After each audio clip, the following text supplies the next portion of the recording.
امشب در 24 بازگشت ناو جنگی آمریکا به خلیج فارس همزمان با خط و نشان تازه اروپا برای جمهوری اسلامی. فرانسه، آلمان و بریتانیا در نامه‌ای به سازمان ملل میگن آماده فعال کردن مکانیزم ماشن. و هر تصمیمی که دولت لبنان با همفکری مقاومت بگیره مورد احترام ماست. دبیر شورای عالی امنیت ملی در بیروت گفته ایران از رنج مردم لبنان رنج میکشه. علی لاریجانی میگه این کشور باید قدر مقاومت رو بدونه. این وضعیت ماست. صبح 2 ساعت برق رفته، بعد 2 ساعت برق رفته، الان شبه.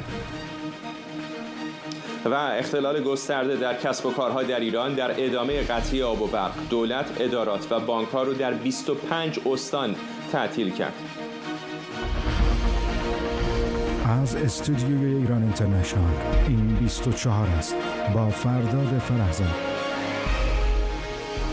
بینندگان ایران اینترنشنال در ایران و سراسر جهان سلام و وقت بخیر. فرانسه، آلمان و بریتانیا در نامه‌ای به شورای امنیت و دبیرکل سازمان ملل هشدار دادند اگر ایران تا پایان ماه میلادی جاری به مذاکرات برنگرده مکانیزم ماشه را فعال می‌کنند. سه قدرت اروپایی در این نامه گفتند متعهد به استفاده از همه ابزارهای دیپلماتیک برای اطمینان از عدم توسعه سلاح هسته‌ای توسط ایرانند مگر اینکه تهران به مهلت تعیین شده پایبند باشه. همزمان ناو هواپیمابر آمریکایی USS نیمیتس هم به همراه گروه ضربتی 11 شامل چند کشتی جنگی دیگه وارد خلیج فارس شده. نیروی دریایی آمریکا در بیانیه گفته گروه ضربتی نیمیتس متعهد به امنیت دریایی منطقه، آزادی کشتیرانی و حمایت از شرکای منطقه‌ای. آرش علایی از کاخ سفید و سمیرا قرایی از وزارت خارجه آمریکا با ما هستند. آرش، فرصت چندانی به نظر نمیرسه جمهوری اسلامی داشته باشه حدود 2 هفته تا پایان ماه میلادی جاری و در این حال میبینیم که آمریکایی ها هم ناو نیمیتس رو دوباره به خلیج فارس فرستادن.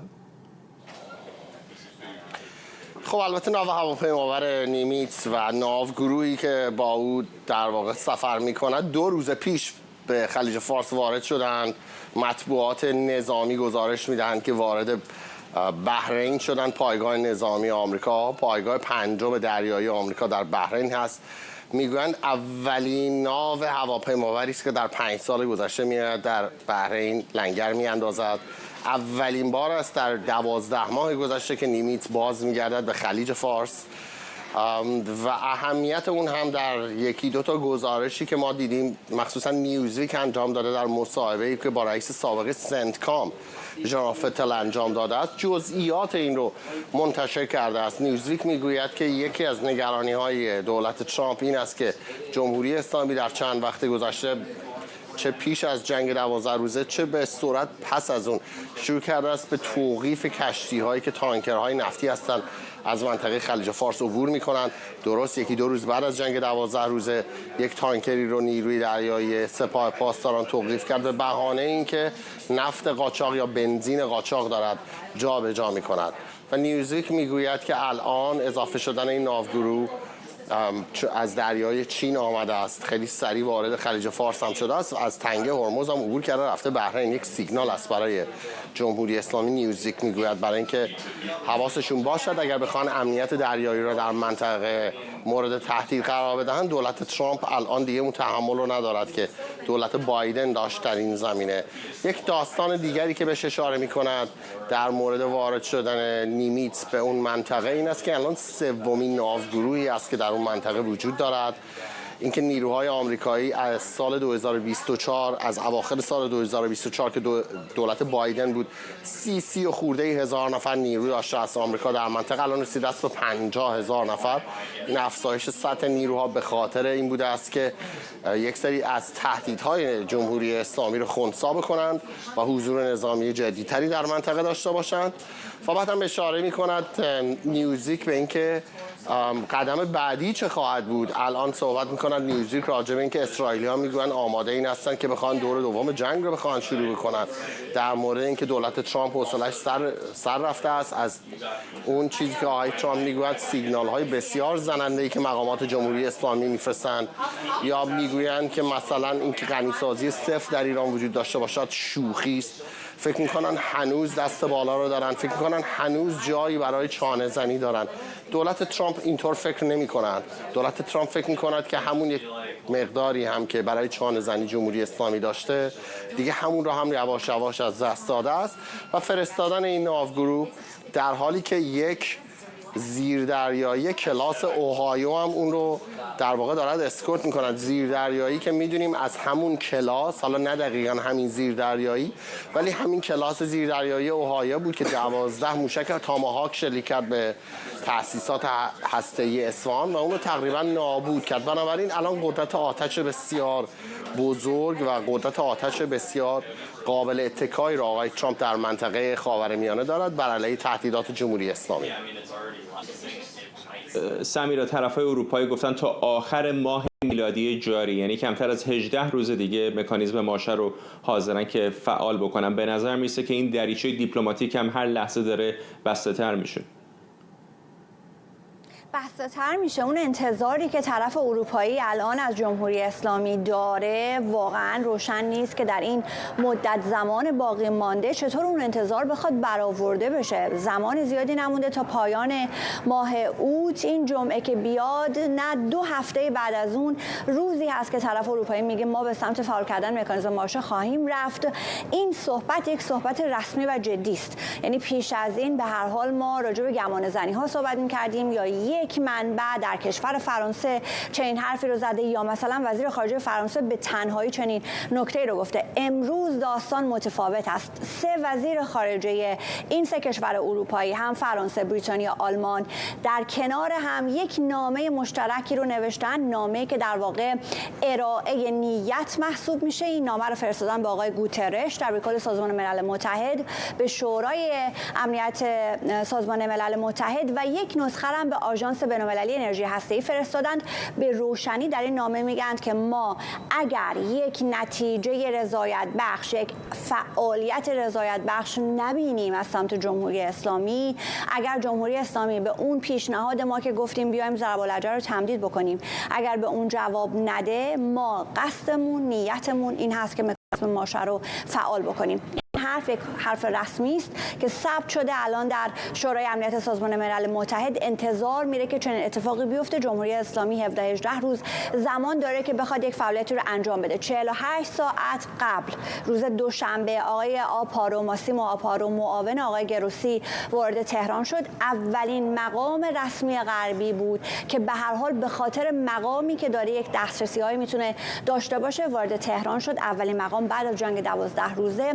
روشن نیست که در صحبت‌ها چه گفت، چه شنید که 48 ساعت بعد چنین نامه‌ای رو دارن منتشر می‌کنند. از طرفی می‌دونیم امروز هم آقای عراقچی با آقای گروسی تلفنی صحبت کرده ولی تلفن مستقیم نبوده. آقای عبدالعاطی وزیر خارجه مصر میانجی بوده که آقای عراقچی و آقای گروسی بخوان با هم صحبت بکنن. این هم یک اتفاق کم سابقه است. یعنی پیش از این به هر حال یک تعامل مستقیم بین جمهوری اسلامی و آژانس وجود داشت. جمهوری اسلامی پیمان عدم اشاعه NPT رو امضا کرده، رابطه مستقیم با آژانس و با آقای گروسی داشت. الان ما جایی ایستادیم که آقای آپارو میاد یک شب هم در ایران نمیخوابه، در یک زمان بسیار کوتاه صحبت میکنه با وزارت خارجه جمهوری اسلامی و میره. در جایی ایستادیم که آقای عراقچی برای حرف زدن با آقای گروسی نیاز به میانجی داره، اون هم به میانجیگری مصر نیاز داره.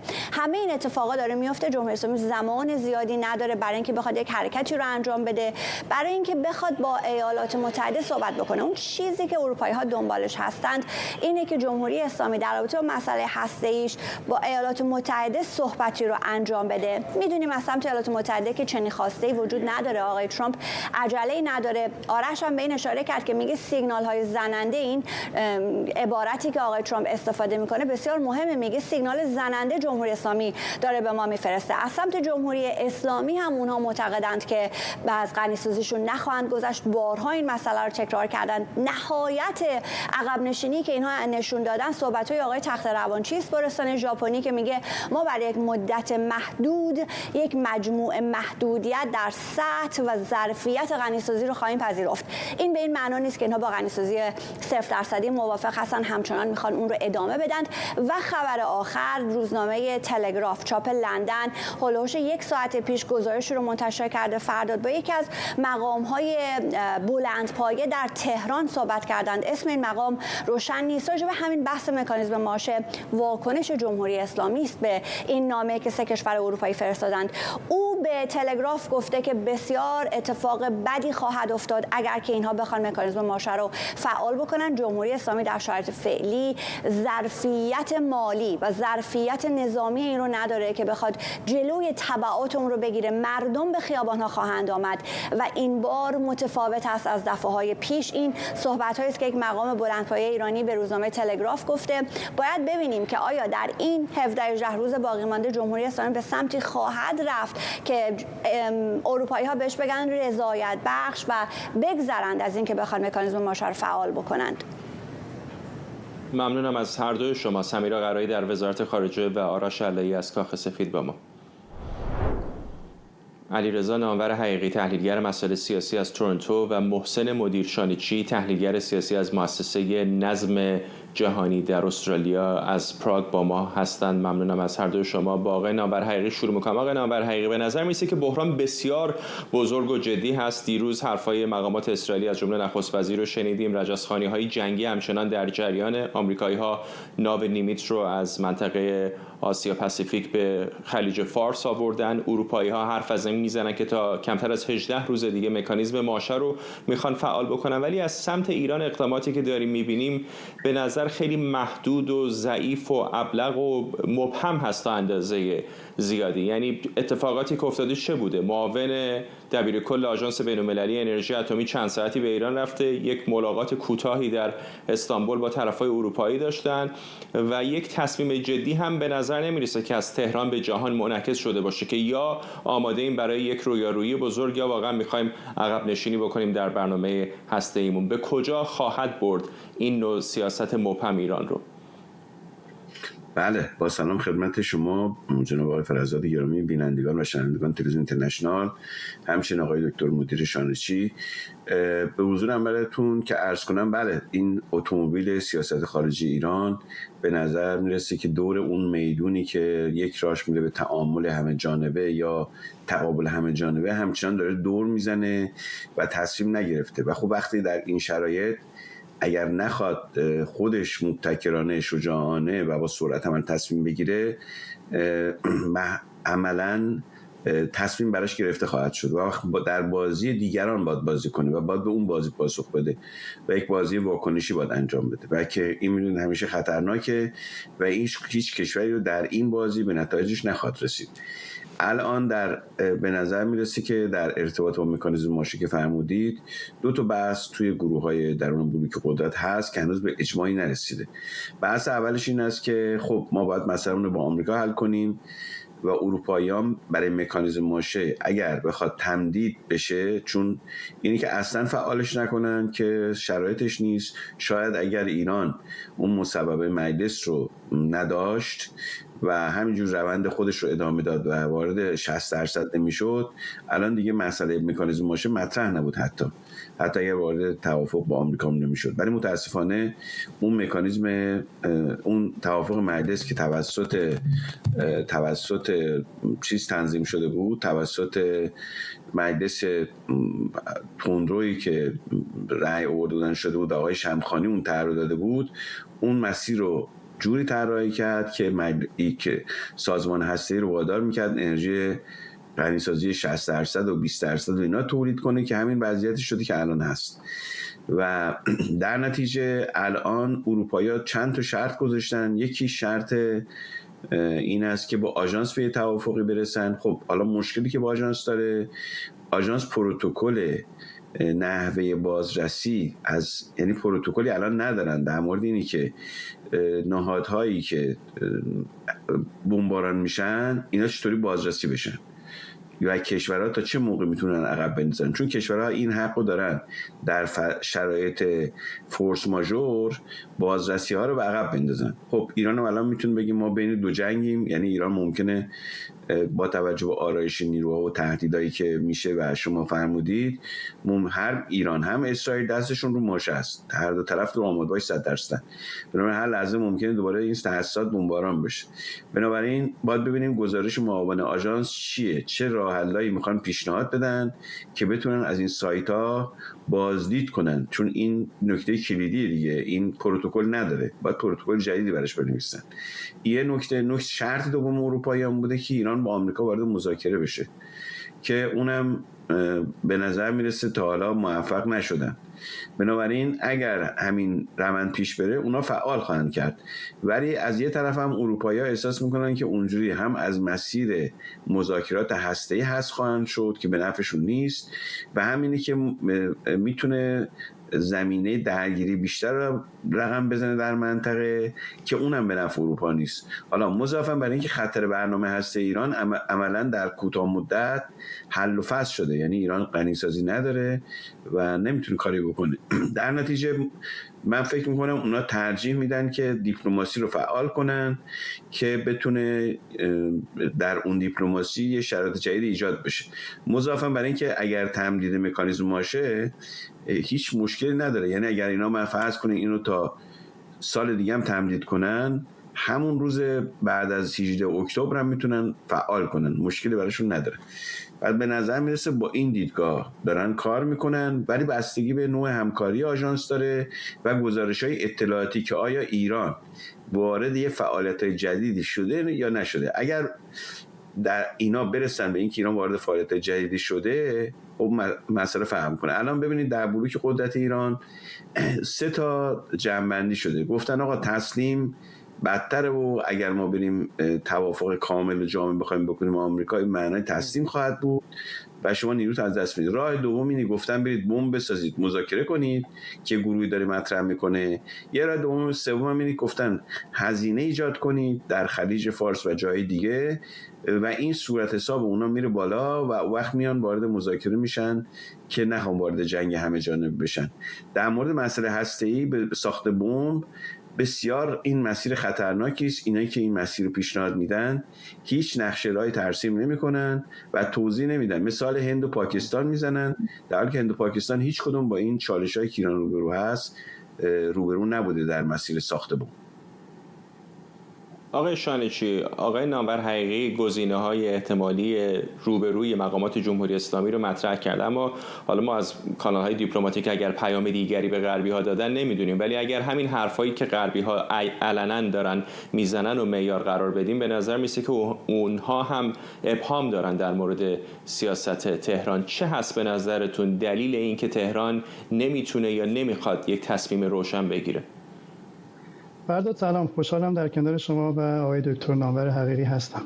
مسئله تصمیم سازی در بلوک قدرت جمهوری اسلامی یک مسئله ریشه داره، مربوط به امروز و دیروز نیستش. اگر دقت بکنید در طول زمانهای مختلف توی برهه‌های حساس این امکان عدم تصمیم سازی که عملاً باعث می‌شدش در یک بن‌بست‌های گیر بکنه نظم سیاسی جمهوری اسلامی همیشه وجود داشته. این هم یکی دیگه از اون پیچ‌های بسیار خطرناک هستش.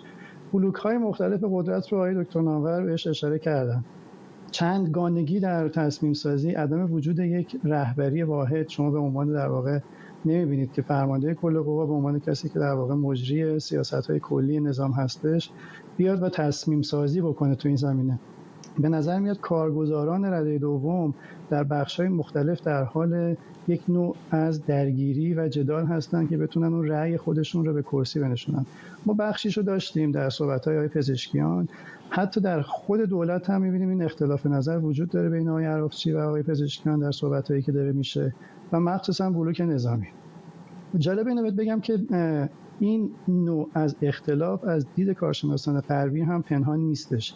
خیلی‌ها به این اشاره می‌کنن. مقاله وال استریت ژورنال داشتیم چند هفته پیش که به این قضیه اشاره می‌کرد. رابطه بین بلوک نظامیان و بلوک روحانیت رو به عنوان 2 تا از مراجع تصمیم سازی در نظم سیاسی جمهوری اسلامی بررسی می‌کرد و میگفتش که این وضع احتمالاً داره به سمت بلوک نظامی چربیده میشه. به چه مفهوم؟ به اون مفهوم که اگر کسی هم بخواد بره به سمت یک دیپلماسی، وارد یک تفاهمی بشود، اون قسمت از بلوک نظامی که ابزار نظامی، ابزار راه دستش هستش برای راهبرد در حال مسائل و مشکلاتی که وجود داره رو به پیش خواهد بردش و یک مسئله خطرناکی هستش. من چیزی رو که دارم میبینم این وضعیت پارالایز، فلج یا زوال سیاسی که ما در تصمیم سازی در جمهوری اسلامی میبینیم یک مسئله ریشه داری بوده که حتی نمونه تاریخیش در جنگ ایران و عراق هم وجود داشته.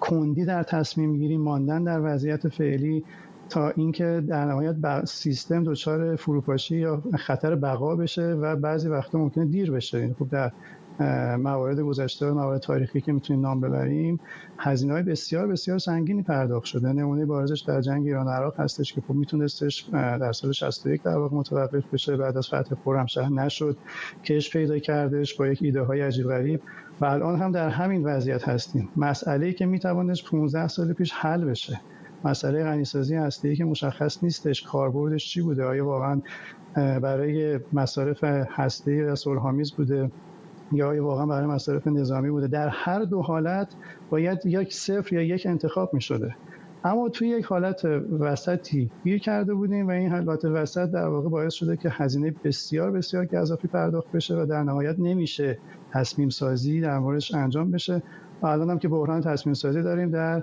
رأس هرم.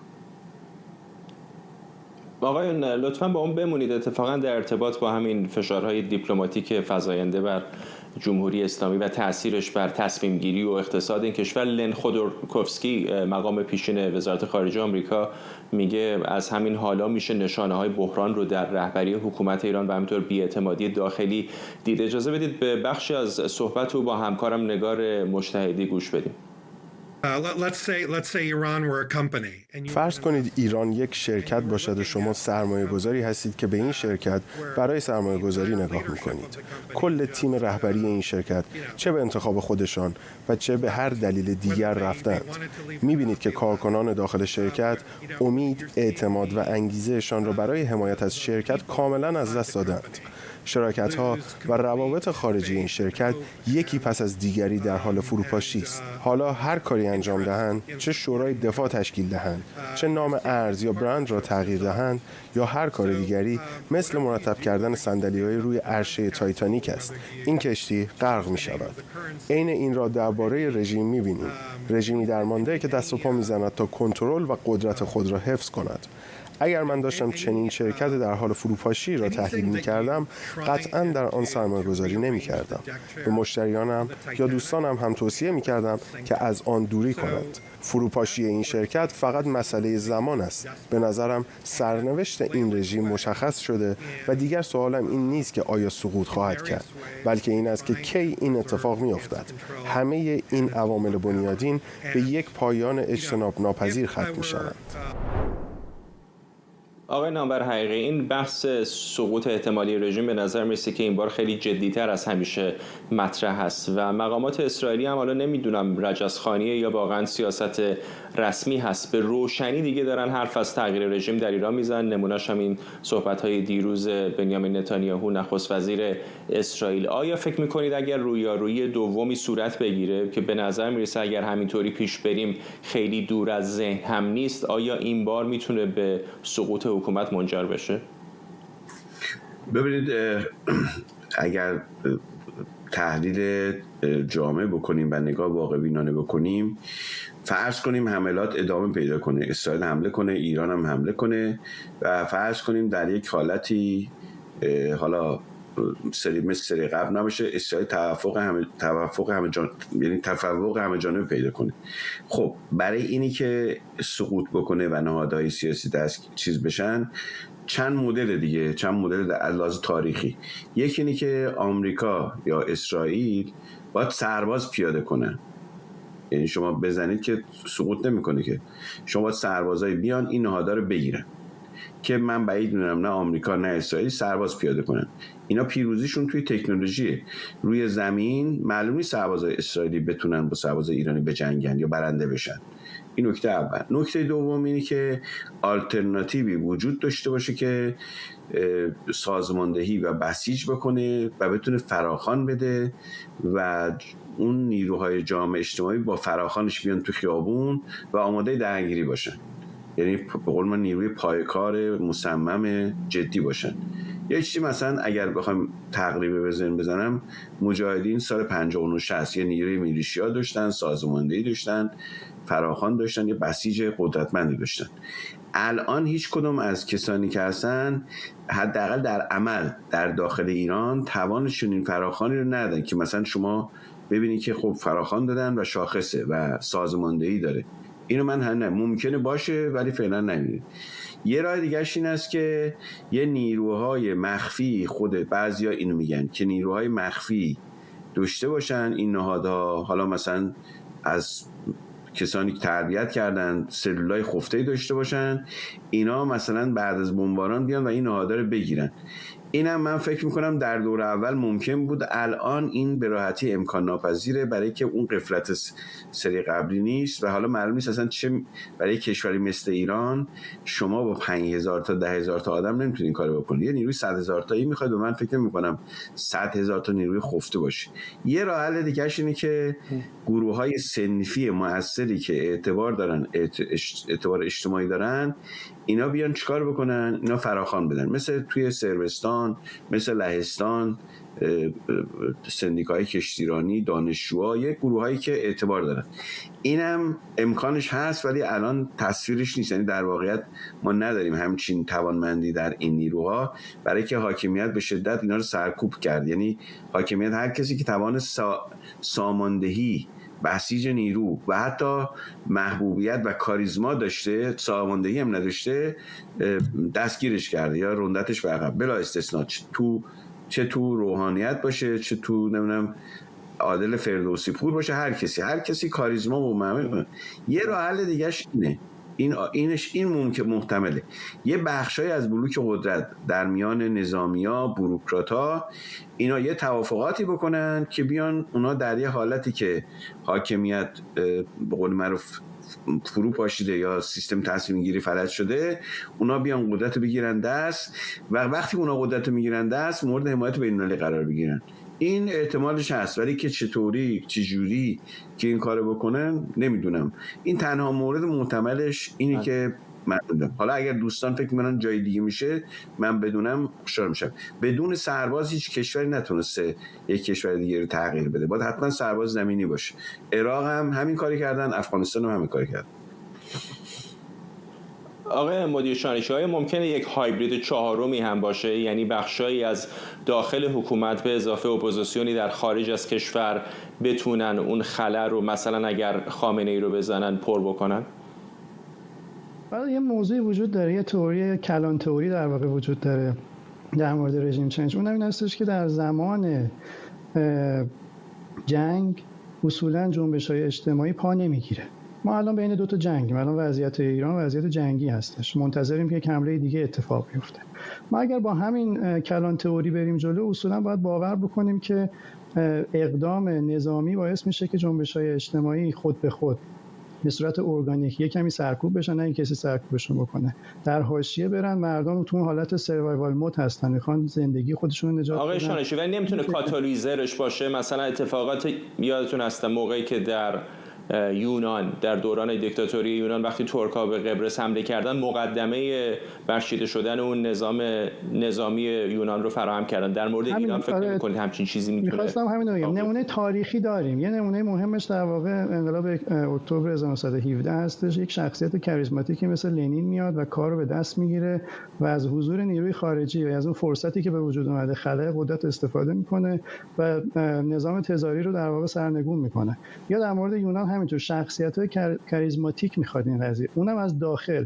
من به صحبت‌های آقای ژنرال پتریاس رئیس سابق CIA که 2 هفته پیش هم صحبت کردش اشاره میکنم. اون در مورد رژیم چنج دقیقاً به دو نکته اشاره میکنه. میگه یک شخصیت، یک نیروی در واقع جامعه مدنیواری از داخل ایران که رهبری کاریزماتیک هم وجود داشته باشه. اگر این باشه بله این مؤلفه قدرت بسیار قوی هستش که میتواند وارد مذاکره و چالش بشه با حاکمیت. در غیر این صورت باید بریم ببینیم چه کسی اسلحه رو داره در اون کشور، نفر بعدی که قدرت رو میگیره. لذا من با این فرض میرم جلو که ادامه وضع موجود در نهایت منجر به این خواهد شدش که اون نظامیانی که هنوز کنترل اسلحه رو در جمهوری اسلامی به دست دارن اگر وضع خرابتر بشه، دچار فروپاشی‌های اقتصادی بشیم، سیستم‌ها از هم بپاشه، این در واقع دیوان سالاری کشور از هم، سیستم بوروکراتیک از هم بپاشه، در نهایت اون کسی که میتواند اعمال خشونت بکنه اونها هستن که قدرت رو به دست میگیرن در نبود ساختارهای دموکراتیک. این مسئله مهمیه. تجربه تاریخی هم تو این قضیه نشون میده. اون گزارهای خشونت پرهیز دموکراتیک در واقع که نمونهش در شیلی داریم، نمونهش در کره جنوبی داریم، اینها همشون یک حضور نهادهای دموکراتیک بسیار ریشه‌داری رو تجربه می‌کردن، جنبش‌های دانشجویی پویایی رو داشتن، حتی در لهستان ما این رو داشتیم و اتفاقا حضور نیروی خارجی حضور کمرنگتری بودش. اگر با این تجربه تاریخی و تئوری‌های کلانی که وجود داره بریم جلو، من حداقل احتمالش رو کم می‌بینم، گرچه یک نمونه عجیب تاریخی وجود داره که من در آخر صحبتم بهش اشاره می‌کنم، نمونه سوریه هستش که همه این تجربه‌های تاریخی رو نقض می‌کنه، که اونم یک مسئله است که میشه واقعا تو یک دوره دیگه در موردش صحبت کردش. ممنونم از هر دوی شما آقایون. علیرضا نامور حقیقی، تحلیلگر سیاسی از تورنتو، و محسن مدیرشانچی، تحلیلگر سیاسی از مؤسسه نظم جهانی در استرالیا که از پراگ با ما بودن. همزمان با ادامه انتقادها در میان احزاب و چهره‌های سیاسی لبنان از سفر دبیر شورای عالی امنیت ملی ایران به بیروت، علی لاریجانی گفته ایران به لبنان توصیه میکنه قدر مقاومت رو بدونه. همزمان رئیس جمهوری لبنان بعد از دیدار با لاریجانی گفته صحبت‌هایی که اخیراً برخی مقامات ایرانی درباره امور داخلی لبنان گفتند سازنده نیست. به گفته جوزف آون، هیچ کس در لبنان جز نیروهای رسمی و ارتش نباید سلاح حمل کنه. و هر تصمیمی که دولت لبنان با همفکری مقاومت بگیره مورد احترام ماست. ما طرحی برای لبنان نیاوردیم، ولی آمریکایی‌ها طرح برای شما آوردن. پس مراقب باشید اسرائیل از راه دیگه چیز دیگه به شما تحمیل جای دوست و دشمن رو عوضی نگیرید. مقاومت سرمایه ملی شماست، سرمایه ملی کل کشورهای اسلامی است. دشمن شما اسرائیل هست که به شما حمله. کامران متین، استاد روابط بین‌الملل در دانشگاه ساسکس از برایتون با ماست. آقای متین، به نظر میرسه به شکل فزاینده جمهوری اسلامی نفوذش رو در شرق مدیترانه داره از دست میده. سوریه که کاملا از کف رفته، الان هم به نظر دولت لبنان عزمش رو جذب کرده برای خلع سلاح کردن حزب الله. آیا به نظرتون سفر لاریجانی میتونه بقایای نفوذ جمهوری اسلامی رو در لبنان حفظ بکنه یا حتی تقویت بکنه، یا حزب الله رو کم و بیش جمهوری اسلامی یا قدرتش رو در لبنان از دست داده؟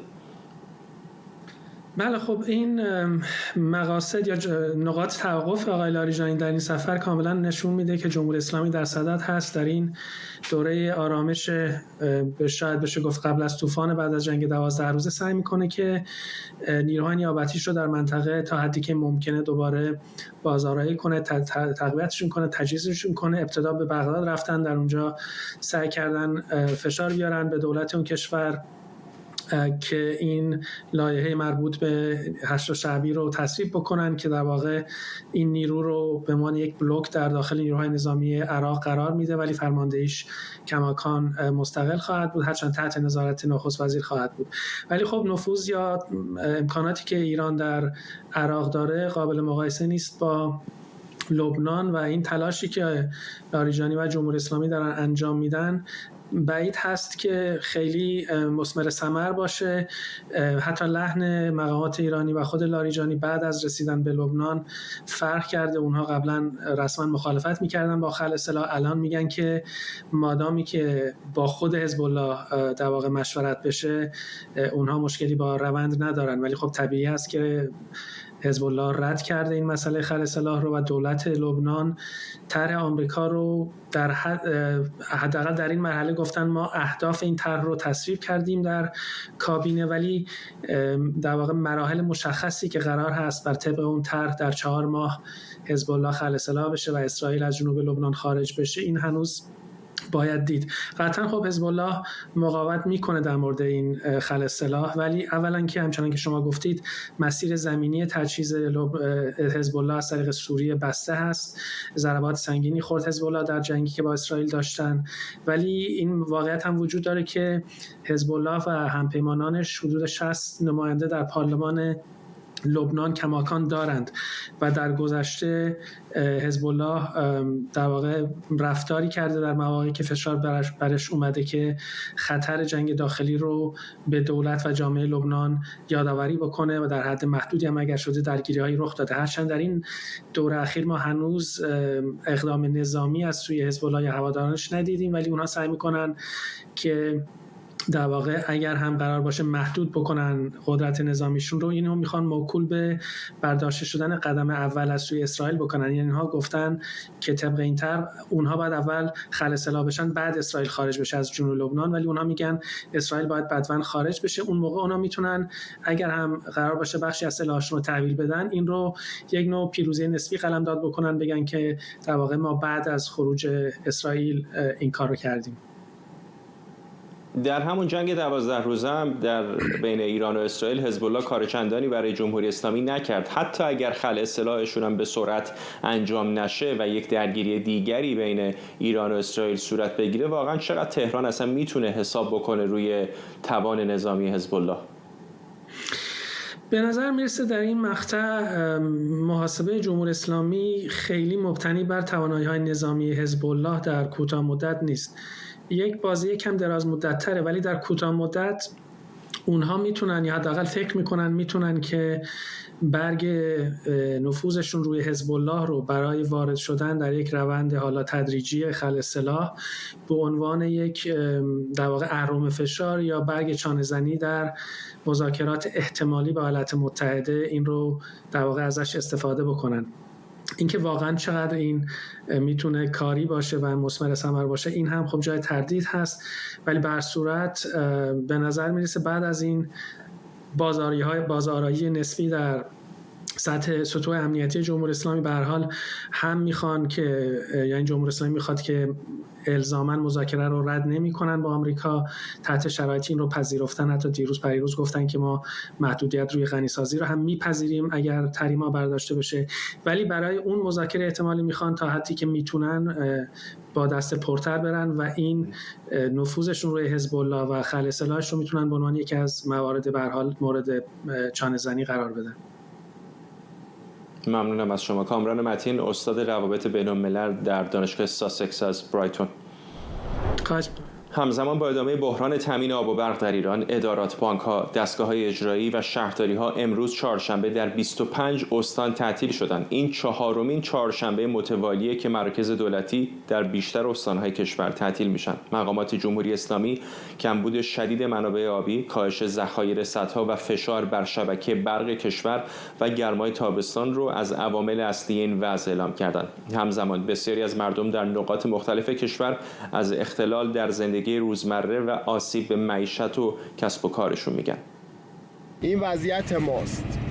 صبح 2 ساعت برق رفته، بعد ظهر 2 ساعت برق رفته، الان شبه. از ساعت 9 برق قطع شده تا ساعت 11 هم نمیاد. مرگ بر خامنه‌ای! این وضعیت زندگی ماست. تو این بی‌برقی، آب قطع، برق قطع، زندگی ها تعطیل. کسی پس اینا بر نمیاد به جز این که مردم ایران خودشون بیان بیرون قیام کنن. مرگ بر خامنه ای. این هم وضعیت زندگی ماست که برق نداریم، آب نداریم، گاز نداریم. اومدیم تو ماشین کولر کشیدیم که خنک باشیم. عطا حسینیان، روزنامه‌نگار اقتصادی و از حوزه انرژی از برلین با ما. آقای حسینیان، به نظر این بحران آب و برق تبدیل به یک بمب ساعتی امنیتی هم شده. حالا یکی دو تا نمونه رو دیدیم، ولی میشه حد زدش که اگر این وضعیت ادامه پیدا بکنه میتونه تبدیل به یک بحران بزرگتر سیاسی بشه برای حکومت.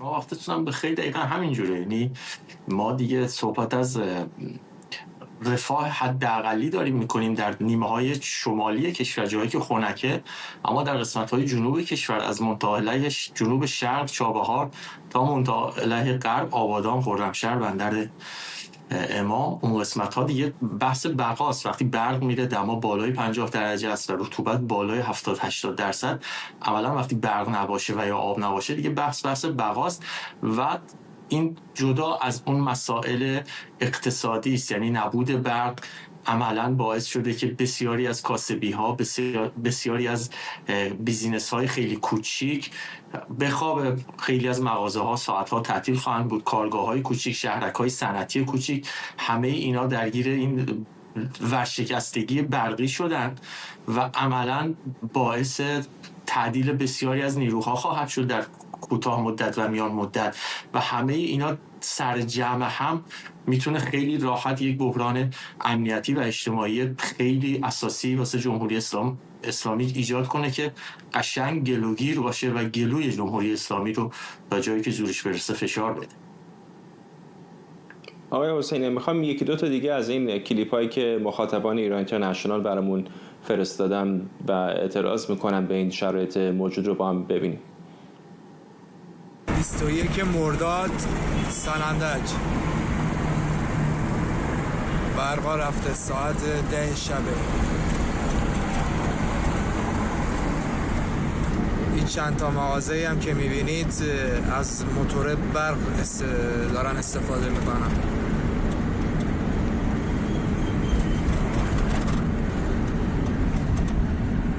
اینجا سنندجه و ما الان برق نداریم. ساعت 9 شب در خاموشی مطلق فرو رفتیم و امروز 4 ساعت برقمون قطع شده. نمیدونم تا کی این خاموشی ها قرار ادامه داشته باشه، ولی لعنت به جمهوری اسلامی، سقوطشون خیلی نزدیکتر از اون چیزیه که فکر میکنن. درخواستی داشتم از هموطنان عزیزم، ما میخوایم تا کی منتظر باشیم که حاکمیت هر جور دوست داره با ما برخورد کنه؟ یعنی دیگه برخوردش با ملت واقعا توهین برانگیز شده. روزی 4 ساعت، 5 ساعت، 6 ساعت برق قطع، آب قطع. تو سال 2025 ناترازی داریم، بله داریم، ولی خب ناترازی از کجا اومده؟ غیر از اینکه از سوی مدیریت همین دوستان بوده. آقای حسینیان، هنوز تابستان به پایان نرسیده، فصل گرم همچنان ادامه داره. آیا فکر میکنید آمدن پاییز میتونه کمکی بکنه به بهبود این وضعیت؟ دقیقا برعکس این آمار و ارقامی که ما داریم از سدها میبینیم و پشت سد اون حجم آبی که حالا ما ذخیره کردیم و شرایط بارندگی ها که اونجوری که دارن اعلام میکنن احتمالا خیلی دیر هم شروع خواهد شد امسال پاییز. متاسفانه ما این بی‌آبی و بی‌برقی رو هر چقدر به پاییز نزدیکتر بشیم زورش و فشارش بیشتر خواهد شد به 2 علت. یکی اینکه ما آب پشت سدها رو از دست دادیم و عملا آب برقیمون، یعنی برق آبی رو، برقی که نیروگاه‌های آبی تولید میکنن رو از دست دادیم تقریبا 15%. اما از اون ور از در رابطه با برق و نیروگاه‌های حرارتی ما به فصل اوورهال کردن نیروگاه‌ها نزدیک میشیم. نیروگاه‌ها باید، یعنی یک چیز انتخابی نیست، الزامیه. در پاییز همیشه یه بخشی از نیروگاه‌ها اوورهال میشن، یعنی از دسترس خارج میشن، تعمیرات اصلی روی اونها انجام میشه تا دوباره به مدار وصل بشن. ما اون قسمت رو هم داریم. احتمالاً نیروگاه‌های بزرگ ما کم کم از مدار خارج خواهند شد برای اوورهال کردن. یه بخش دیگه که خیلی نگران کننده هست موضوع ناترازی گاز و رسیدن به روزهای سرد ساله که ما چون گاز نداریم نیروگاهامون در زمینه گاز مشکل دارن و گازوئیل لازم دارن. ما در بحث گازوئیل هم مشکلات عدیده‌ای داریم که تو خبرها هم اومده که خیلی از کارخونه‌ها حالا ژنراتورهای برقی گرفتن، ژنراتور گرفتن که گازوئیل تحویل بگیرن و برق خودشون رو تامین کنن. به اونا گازوئیل تحویل داده نشده و نشون میده که دولت در تامین گازوئیل هم مشکل داره و عملاً فکر میکنم پاییز و زمستان علاوه بر گاز ما دوباره باز هم خاموشی‌هایی در امسال پاییز و زمستان هم خواهیم داشت و این همچنان ادامه داره و روزها و سالهای سخت‌تر رو حتما تجربه خواهیم کرد. ممنونم از شما. عطا حسینیان، روزنامه‌نگار اقتصادی در حوزه انرژی از برلین با ما.